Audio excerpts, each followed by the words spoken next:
In this video, we will demonstrate how to create graphs in the Graph Results window.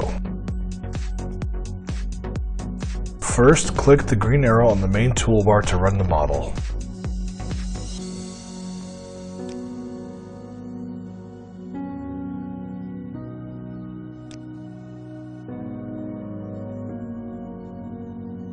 The graph guide will walk you through creating graphs.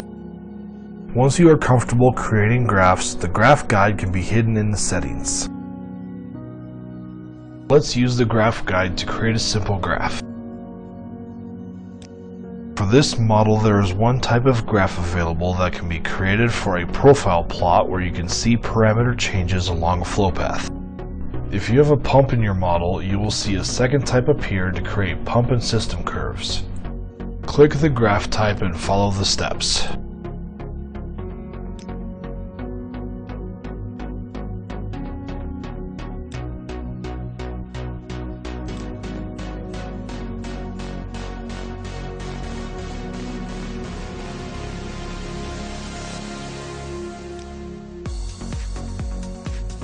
Formatting allows you to change fonts, text sizes, axis scaling, line styles and colors, etc.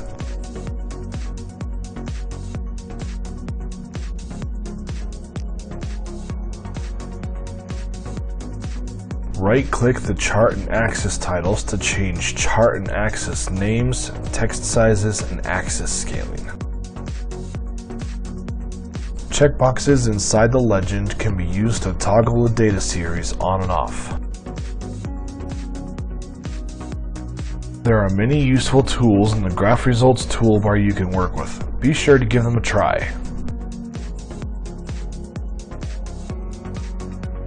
Time to create a new graph in another tab by clicking the green plus sign. This time, let's create a more advanced profile plot, such as the comparison between static and stagnation pressure.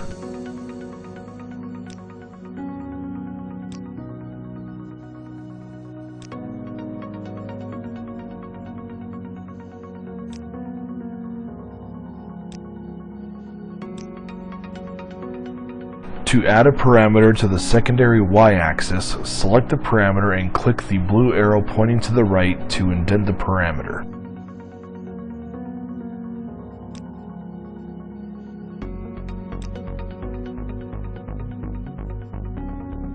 This is a secondary y-axis with a different parameter.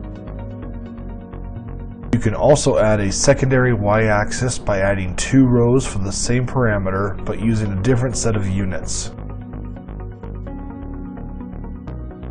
Let's create a stacked graph to include the hydraulic grade line and elevation profile in a separate plot below the pressure profile, since all parameters share a common x-axis.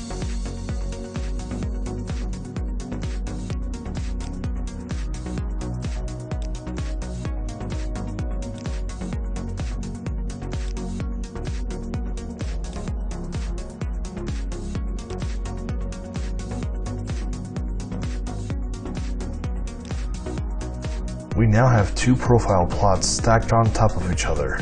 Pressure profile on top with stagnation pressure on the secondary y-axis, and hydraulic grade line and elevation displayed on the bottom. Note that it is by design that elevation is not shown on the secondary y-axis when plotted with a hydraulic or energy grade line. Click the folder with the blue plus sign in the Graph Results toolbar to give the graph a name to file it away in the Graph List Manager.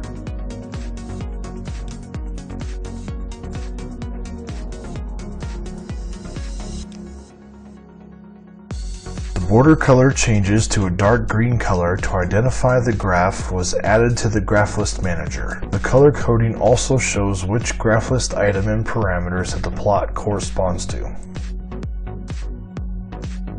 Let's make some quick formatting changes by showing junction label locations and modifying the x-axis scaling.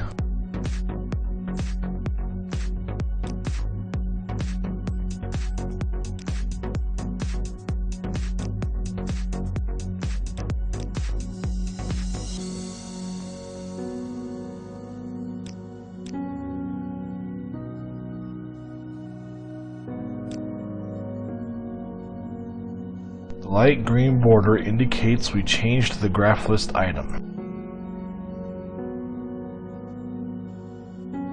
Click the folder with the green circle and check mark to update the graph list item with these changes.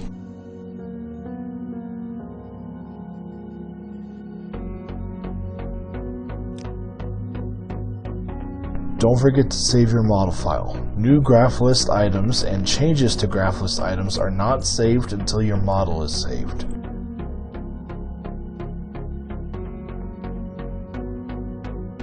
Note the HGL and elevation are at a value of 50 at J1.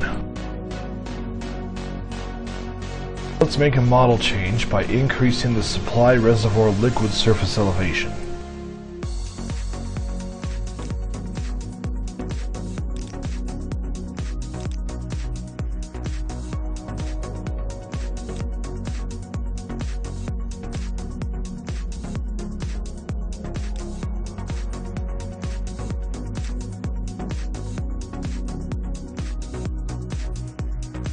Simply double-click the graph list item to regenerate the plot from before, reflecting the model change to the supply reservoir.